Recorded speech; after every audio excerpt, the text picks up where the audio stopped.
Hello, everyone. Welcome. This is the Our Turf Football Podcast. I am Dana O'Gorman. That is Kate Arhar. That is Sonia Greenfield. And we are here Hello. to discuss the football. Hello, ladies. How is everybody? Just fine. Yeah, me too. It was a wild weekend, wasn't it? Oh, I can't even get over it. I was rewatching some of these games and because I was out of town and so I was missing part of them. And oh my good Lord, it was crazy. But it was fun too.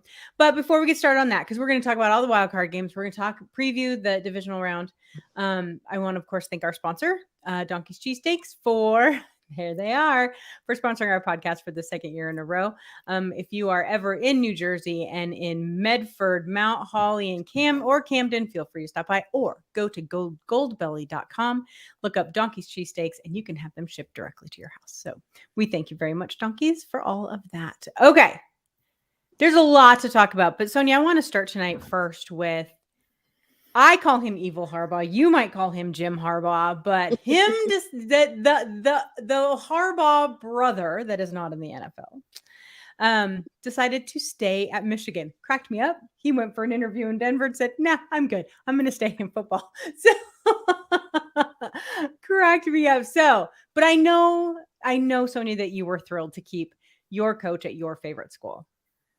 I'm very thrilled to keep my coach at my favorite school because I don't want to go back through the possible Rich Rod years and the Brady Hoke years. And, if going to finally getting to fruition what this team has become, and, if the only thing I have to deal with him is possibly teasing the NFL every year and still get the results that we're getting, I'm okay with it. I'm okay with it for the most part. I do know that one day he will probably finally make that jump. But for now, I think we're safe for I was going to tell Graham that we renewed our 1-year lease on Harbaugh. So we'll see. That's exactly what it is, too. Like every year, what they say, the conversations will be, is Jim Harbaugh coming back to the NFL? Is Tom Brady going to retire? Is Aaron Rodgers going to come back? It's the same stories that circulate every single year, but Harbaugh seems to be the one that just kind of keeps, popping up. Kate, I don't know if you're happy or sad that he is back being an Ohio State fan. Well, the devil you know, right? Yeah. I believe that the 2 losses that we have suffered in recent years has been because of our mistakes, not anything special Evil Harbaugh did. I'm fine with him. He can stay. Oh, excuse me. And we can talk about the Rich Rod years or the Brady Hoke years, but those weren't fun for us either. It's not fun to kick a puppy. It's more fun, and I think the Big Ten is better when there is competition, when Ohio State and Michigan are both good. The college football poll people absolutely got the playoffs wrong. They should have had Ohio State playing Michigan. That Ohio State-Georgia game was more like a championship game than TCU definitely was. Mm-hmm. And I think the Ohio State-Michigan game just would have been amazing if they'd have played again. So I like when they're both good. I think we get a little complacent when we win too much. And so it's good. It's good for growth, for personal growth for my team. I hate it when we win all the time. It's no fun. All these championships and all these. I don't have any more room in the rafters for my banners. It's such a problem. Lord. Oh my God. Camden in our chat said Jim is waiting for Pete to retire. The Pete she's talking about is Pete Carroll because he doesn't want to come back and have a rivalry with him. And how funny would that have been if Jim Harbaugh ended up coaching Russell Wilson? Don't get me started. That would have been too much content. It would have been fantastic. Well, I'm glad you're happy, Sonia. I'm glad it's working out for you. And to be honest with you, I kind of wanted him to come back to the NFL. I love when he throws his hissy fits. But from what I've watched of the College of Michigan's games, he doesn't really do that anymore. He doesn't. And that makes me sad because that was my favorite part of Evil Harbaugh. I was about to say, I think he got in trouble for that a few years ago at an Ohio State game. And I think he has toned it down ever since then. And because it cost the team, there was definitely a penalty involved. And so I hate that they pick on him for that because you've seen plenty of other coaches do way worse and not get a thing said to them. Right. So there's that. But yeah, maybe they knew what was coming. Come back to animated Harbaugh again. Oh, it would make me happy. So in our chat, Big Red has asked, didn't Jim interview in Carolina as well? I don't know that he did. Did he interview in Carolina? Maybe he was set up to and then decided to not. Maybe Big Red, that was what is going on there. So, all right. Well, let's move on to this wild card weekend. We're just going to go in order, people, because I don't even know how to deal with this any other way. So we're going to start with the first game that came on Saturday. It was the afternoon game of Saturday. It was the Seahawks versus the Niners.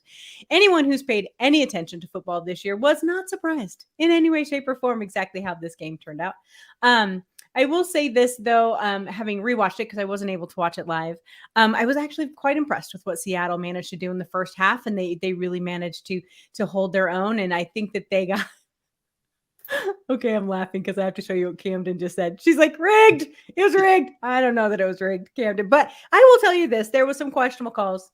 The 3 uneligible receivers upfield calls. Really? It was by like a third of a yard. I'm not really sure that counts. But whatever. Here's the thing. San Francisco is just loaded with talent this year. And they're playing well. Brock Purdy, they're calling him the next Tom Brady already.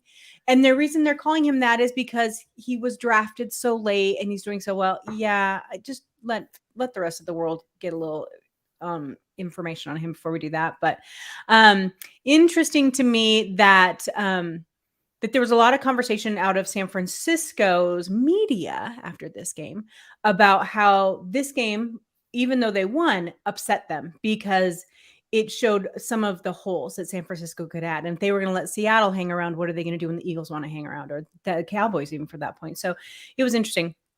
And the one thing I will say about San Francisco is that it's impressive what they're doing and how impressive that they've kind of brought that around. And that defense is for sure really good. The other aspect of it I want to say about Seattle is something I didn't realize until today, and I saw it Field Goals posted it on Twitter, is that Kenneth Walker, our beloved little rookie running back who is just now a finalist for Rookie of the Year, at 271 carries, not one drop. Didn't fumble the ball once. Pretty damn impressive, if you'd ask me. So I'm going to hold on to stats like that going into next season for sure. Kate, did you get a chance to watch this game? I watched all of the games. Wonderful. And they were all really good. Some of them at halftime felt like they were over.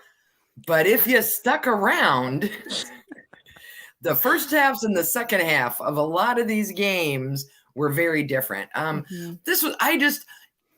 So there's 2 teams that I didn't believe going into the playoffs were going to make a deep run. One of them was the Chargers, and the other one is San Francisco. I just don't believe they can sustain this. They got through Seattle, which we knew they would. I don't think that Brock Purdy is ready for either the Cowboys defense, the one that showed up last night, or the Philly defense. I just don't think. I don't buy it. I'm not buying into the Brock Purdy San Francisco hype. So, but it was a lot more competitive and more interesting than I thought it was going to be. I thought if any of the games was a blowout, it was going to be this one, and it really wasn't. Yeah. Interesting thing about Brock Purdy is if you look at his stats, he hates to be pressured.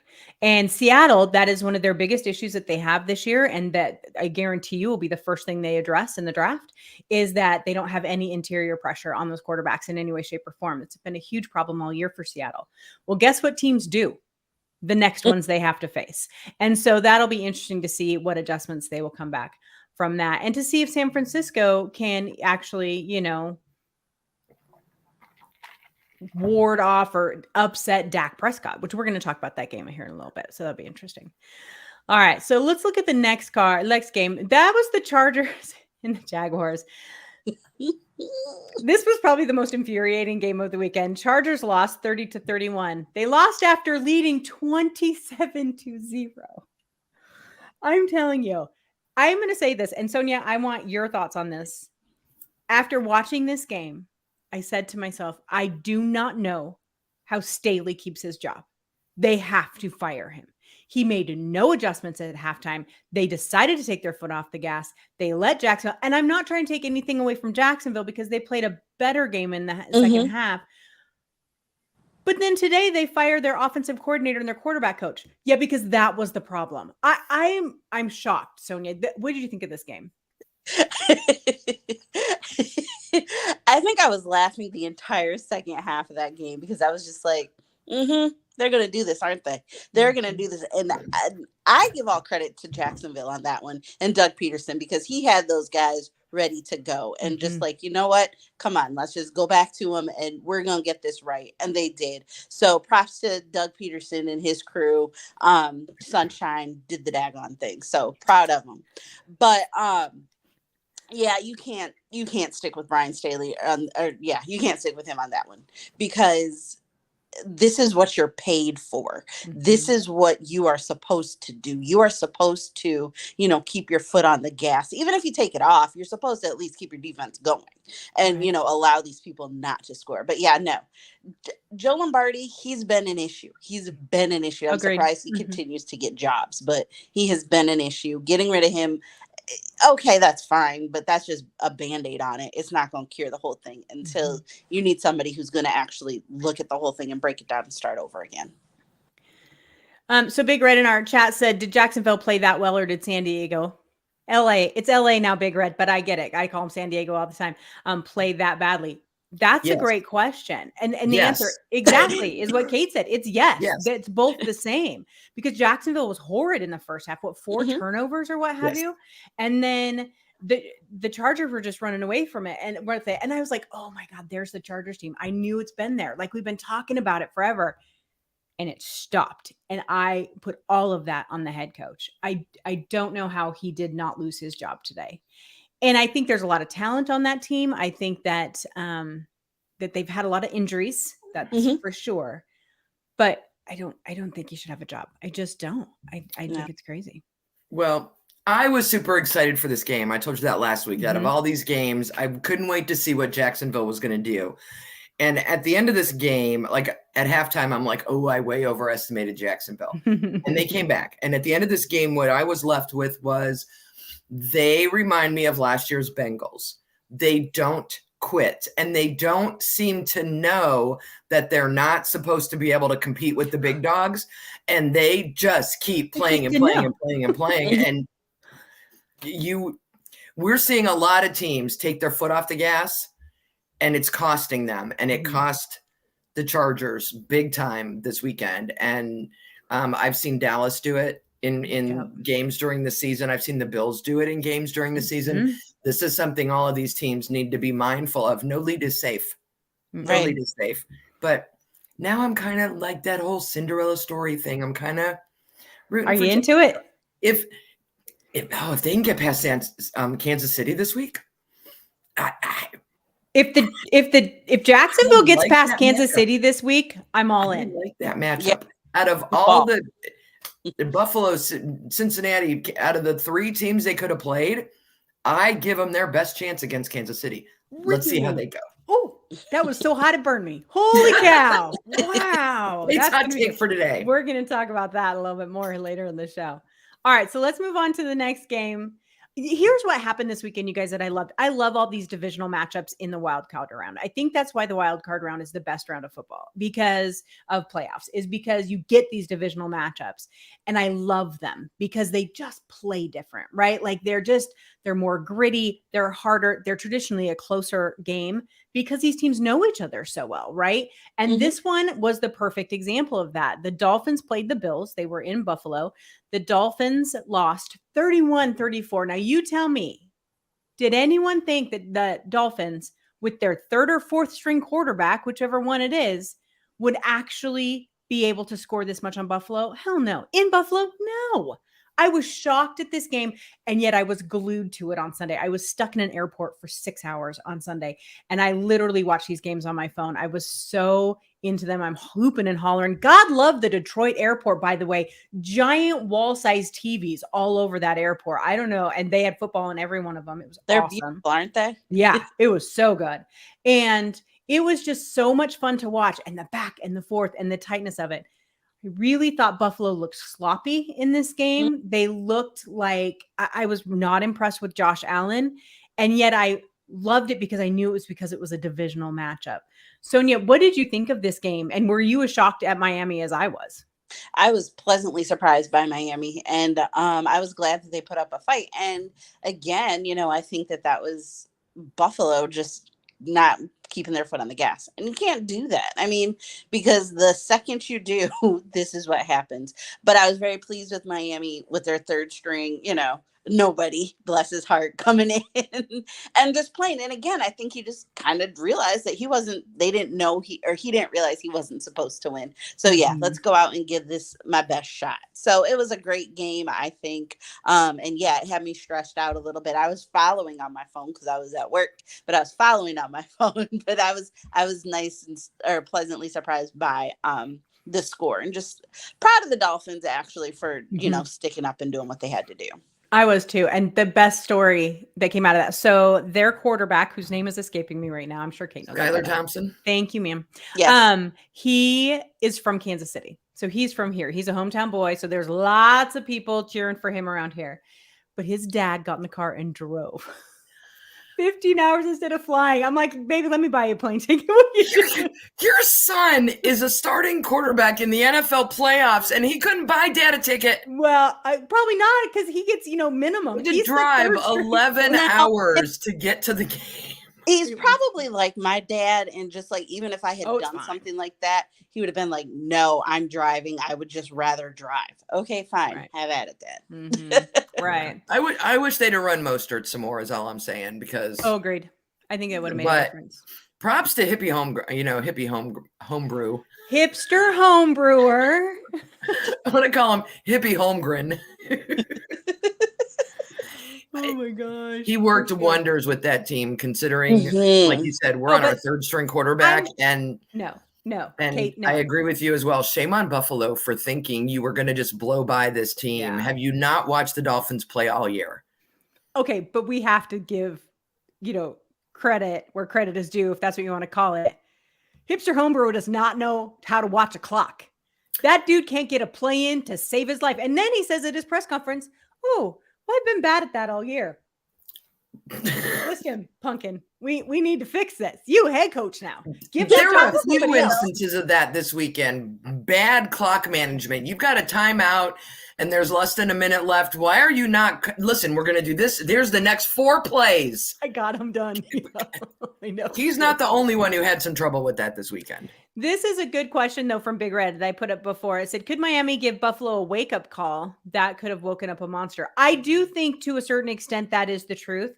I also think, Big Red, that it's been 2 weeks since the Hamlin situation. I think they're going to have their feet underneath them a little bit more. And now they've gotten past their divisional, but they have to turn around and play the Bengals, which is a huge pain in the ass, if you ask me. And so that's going to be interesting to see how they rise to that challenge. I do think this is where they're missing Von Miller. I think that is probably the biggest thing on that one. So, all right. So let's go to the next one. We have what was my favorite game of the whole entire weekend. The Giants versus the Vikings. The Giants beat the Vikings 31-24 in a game. Let me that broke my heart.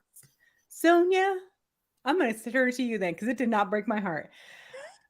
The Vikings were a paper tiger all year.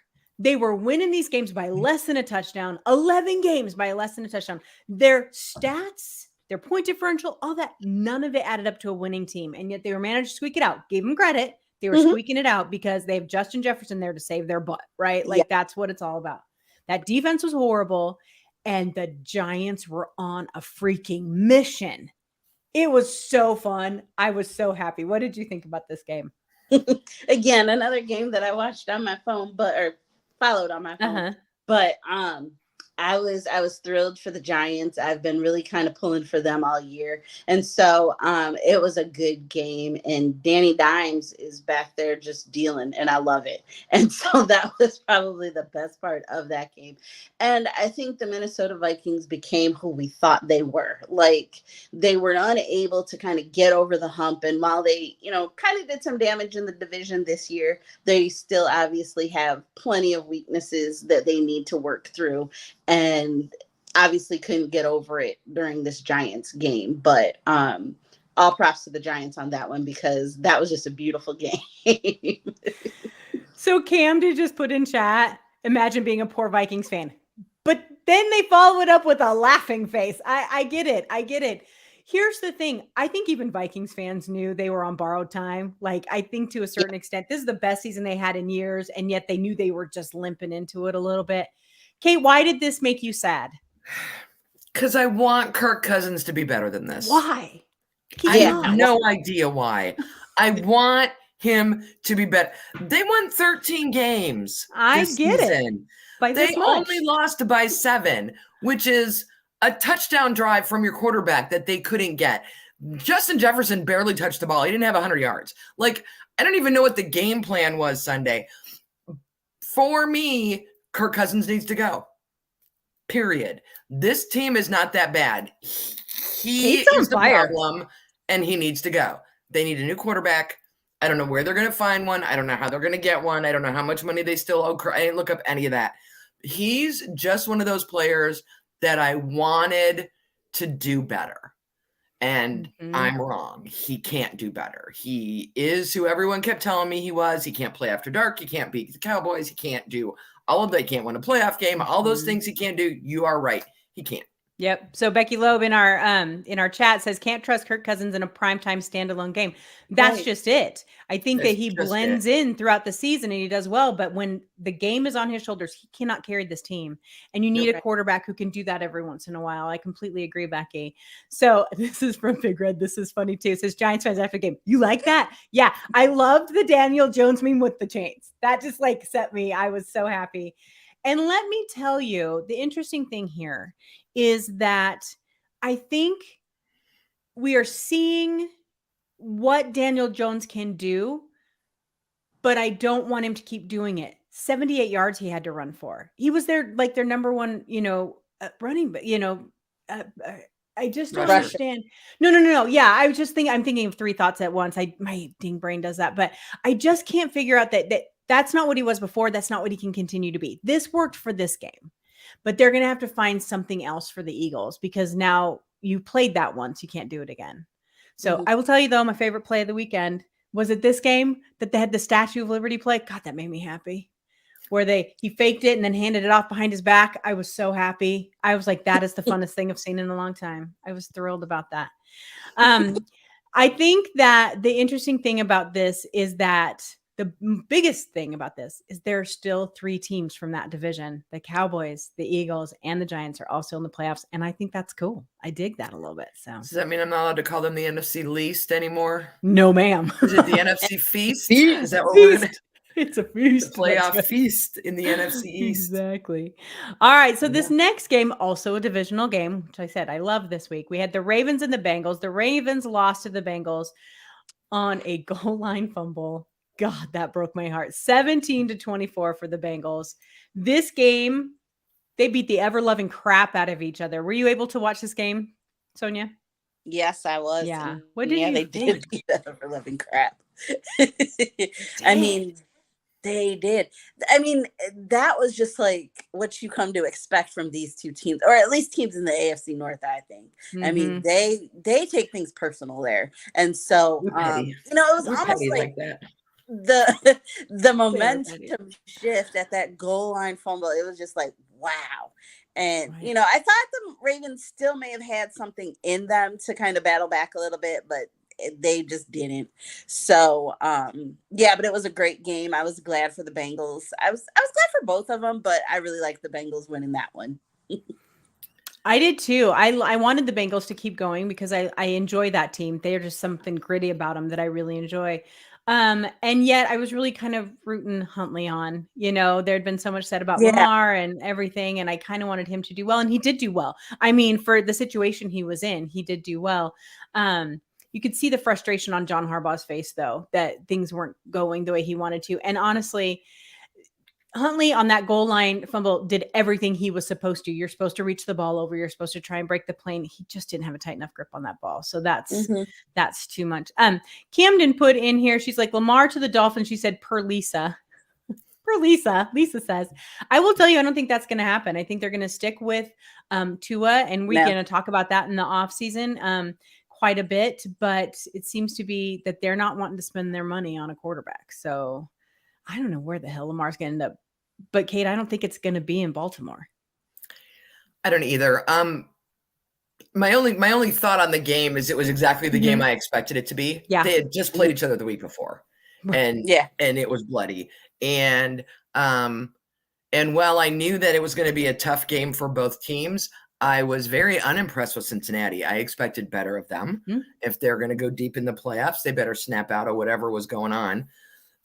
What aggravated me the most about that game was the fact that Lamar didn't travel with the team, which told me everything I need to know about where he's going to be next year. I get that during the regular season, when you are injured and you are not playing and you are not active, they don't travel you with the team. But I feel like this is the playoffs. You're playing Cincinnati. What better situation do you need? And it's a 5-hour car ride or something. Like, it's not even like you went from Baltimore to Cincinnati. It's not. I had someone on Twitter trying to tell me it's hard to get in a plane with the injury he has. Child, please stop that. Put him in a wheelchair and go. If your quarterback is the leader of your team, is he not on the sidelines in street clothes, talking to people, pumping them up, doing? This isn't like we talked about with the Raiders and Derek Carr, and he's not coming back. And so you got a new quarterback room and let him have his spotlight. Huntley's filling in until Lamar comes back. Now I don't know that Lamar's coming back. I don't know that he's coming back. I don't think he is. I don't think he is either. And maybe he goes to Minnesota. Maybe they like him there. Video. They need help. I saw a gritty video of him on a scooter in Detroit. So go ahead. Yeah. Right. Yeah. I don't expect to see him back. Big Red says Lamar could take over for Brady when he leaves. Stop. That's actually really interesting. That would be an interesting conversation to have. And then Becky says Ravens can't run their offense without Lamar. I think that you're right to a certain extent. And that's going to have to come down to the coaching. I think that if they know now that Lamar is not coming back because they've had a whole year to lock him down, that Harbaugh might have to look and say, okay, we have worked around him for so long. Now what are we going to do? So there could be some changes in coaching there too, depending on who they go. They just need different play calling. They need to scheme differently on offense. You've got J.K. Dobbins back and healthy. You've got Gus Edwards. You can actually use real running backs instead of design runs for Lamar. For a quarterback, So I think they have the pieces to do well without him, and I think they'll be fine with Huntley. They'll just have to re-sculpture things and move things around for him long term to not be there, just re-scheme the offense. But I think they'll be okay, especially if they can keep Dobbins healthy. So Camden says Sherman, as in Richard Sherman is who she's talking about. Sherman says Lamar for Geno. Absolutely freaking not. No, thank you. All right. Don't even get me started. Don't get me started. So, okay. And nothing that I don't like Lamar. I do like Lamar. I just am not spending that money because he's going to want stupid money. Okay. And then Big Red has a good question. How long does it take to shuffle your game plan after a key player leaves? I think probably just an off season. I think that once you get the new scheme in place and you can teach it over a full off season, I really think that it doesn't take that long. It might take a while to settle in. We always say that we don't know who teams are until week 4 to 6 anyway. And so it might take that time to settle it in, but I do think that they could easily do it if they needed to. I really do. All right. So then the last game that we're going to talk about before we preview the next divisional rounds was the Cowboys in Tampa Bay. I know. Go ahead. Just say it out loud, Kate. Just do it. Scream One it. job. One job. One job. Where's Lisa when we need her? One job. No. Yeah, that kicker had and he had a great season. Yes. That's what was so baffling. But his last 5. Do you guys watch it on regular TV or do you watch the Manning cast? I watched it a little on both because I wanted Manning cast was hilarious. Yeah. Your boy Dan Campbell was on. Peyton made the controversial statement that halftime adjustments are a myth. If you're lucky, you got 3 minutes to get something to drink, grab a sandwich and pee, and then you're back out there, which was hilarious. But he and Eli kept saying he can't do extra points. You need to give him a field goal. You need to back up, let him kick it from around the 40, get his confidence back, and then go on with the game. I was surprised they didn't go for 2, that they kept trying to get Manning said that. He goes, "Why are you still kicking it? Just go for 2." Right. It was crazy. It was. But it was Sonia, fun. I have a pretty serious crush on your head coach. I'm not gonna lie. He is so great. He was so great. I love him. He's a good guy. I love him. He is such a great guy. Makes me real happy.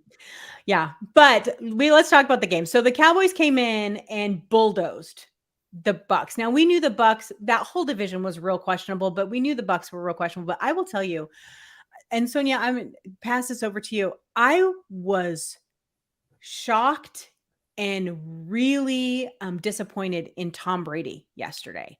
He looked like a guy who didn't want to play football anymore and wanted to go home. I'm not even going to lie.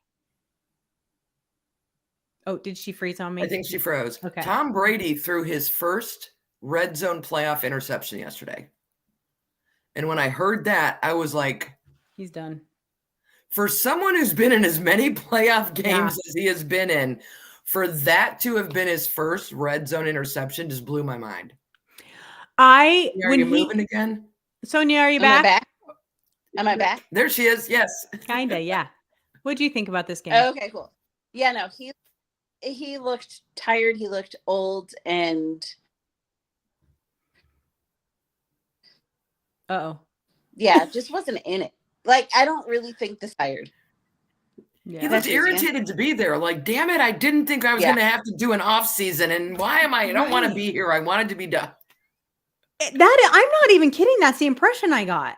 Like, it was baffling to me. I was just like, when he threw that ball and he threw it like 4 feet in front of him, just into the ground, he's got a wide receiver over here. And it's like, what? And I literally looked at my husband. I said, what was that? He goes, well, did he think he saw somebody there? I said, I don't even know. It was so bad. But he just looked like he had given up by halftime. He was done. And Dallas looked last night probably the best I've seen them since the beginning of the season. They looked like they had managed to actually put everything together, which was really pretty impressive. I just hope, number one, I was happy for Cowboys fans because I will tell you, I was on a podcast before this game yesterday, and we were asked a question on which fan base was more sad, the Chargers or the Vikings. And I said it was going to be Dallas after they lost. So I take it back. I was totally wrong. And I'm sorry about that. But I was happy for that fan base because they finally got that being knocked out in the wild card, round monkey off their back. But I'm not 100% sure that they can sustain that. I hope so. I'm hoping that they can. I don't know. Any thoughts on that, you guys? It was a big difference between the last week of the season and this playoff game. Yeah. That last week of the season, they played horribly. They couldn't get in rhythm. They couldn't figure anything out. It was a hot mess. And I thought that's what they were going to take into the playoffs with them. Mm-hmm. They actually played really well yesterday. So I was looking over the season as a whole, and they haven't had 2 good games back to back. I know. And now it's win or go home. So, and it's San Francisco. Lord. So that'll be. Sorry, I might have to take my shirt off. No. She's not literally going to take her shirt off, you guys. Take her. You got to tank up on it. Sorry, audience. Welcome to Kate's world.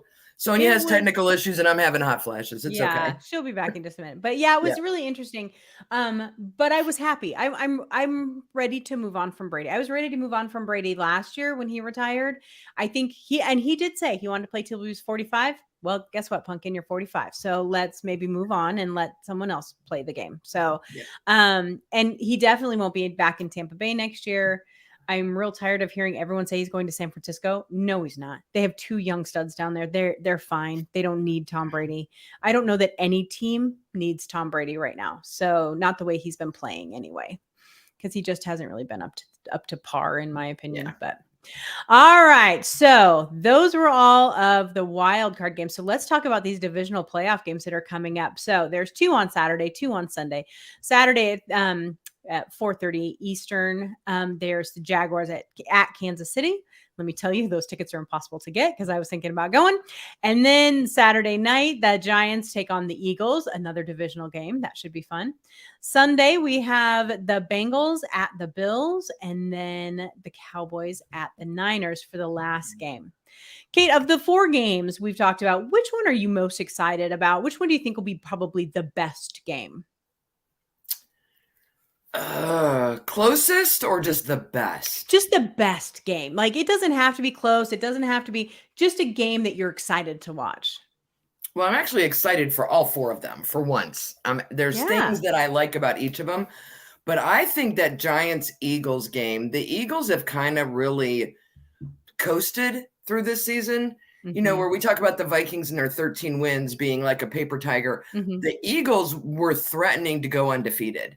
And have a very good team and have kind of coasted through the last couple of weeks because they just really haven't had any competition. And I think the Giants, who they know very well because they've played them twice this year, are going to give them a run for their money this week. And I think that's going to be just that's going to be good from start to finish. That's a game where I don't care what the score is at halftime. I'm going to tune in for the second half because it could be like that Jaguars and game from last week where it's all one-sided and then it flips right back over. I can see the Eagles falling prey to the taking their foot off the gas kind of a thing if that happens. So that's the one that I think will be the best from a football standpoint.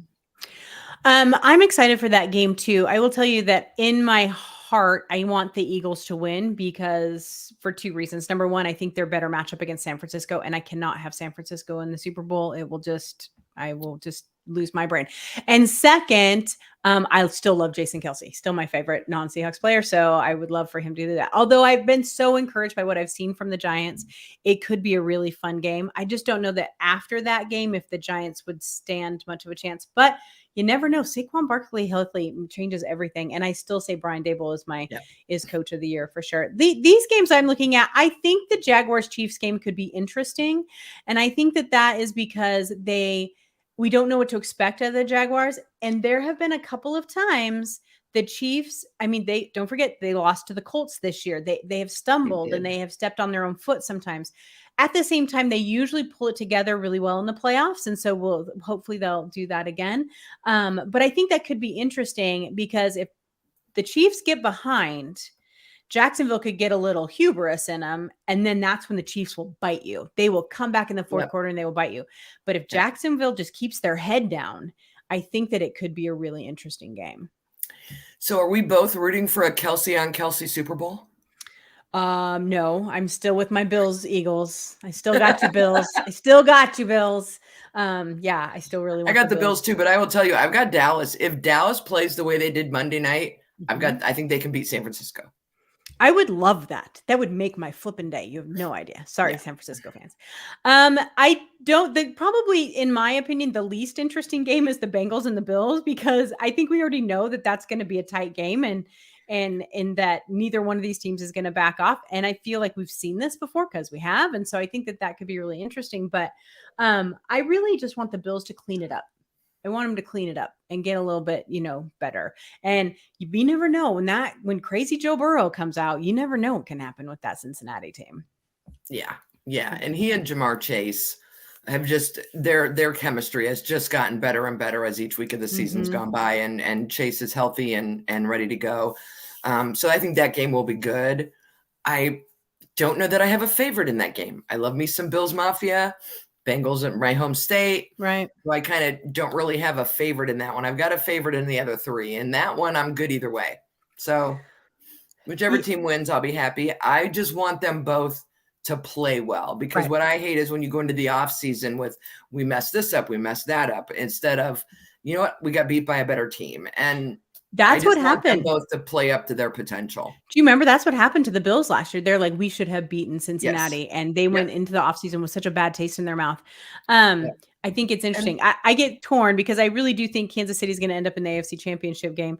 And it's not that I don't want them to win the AFC Championship game, but when they play Cincinnati, they don't beat Cincinnati. And so I think that will spur both those teams on to play better. So it could be interesting. I don't know. Well, and that's why I said earlier, Jacksonville feels like 2021 Cincinnati to me, and they beat Kansas City. Oh my goodness. So could you imagine the heads that would explode? Oh, yes. If San Francisco and Kansas City both lost this weekend. Oh man, media would lose their mind. All right, everybody. Yeah. Well, thanks for hanging out with us. I guess we lost Sonia for the night, and I'm so sorry about that. Love you, Sonia. We had her. It was good while it lasted, Sonia. It was good while it lasted. Well, we will be back again next week to talk about this divisional round. We're going to break them down really tight. We're also going to talk about, I'm sure there'll be more coaches hired by then. And, we have a few draft players I want to start talking about. We're going to start dipping our toe into that a little bit before we head into the AFC and NFC championships games, which I can't believe is just right around the corner. So it'll be so exciting. So, all right, everyone. So thank you so much. We'll be back here again next Tuesday, 8 p.m. Eastern time. We hope that you join us again. Bye-bye, everybody.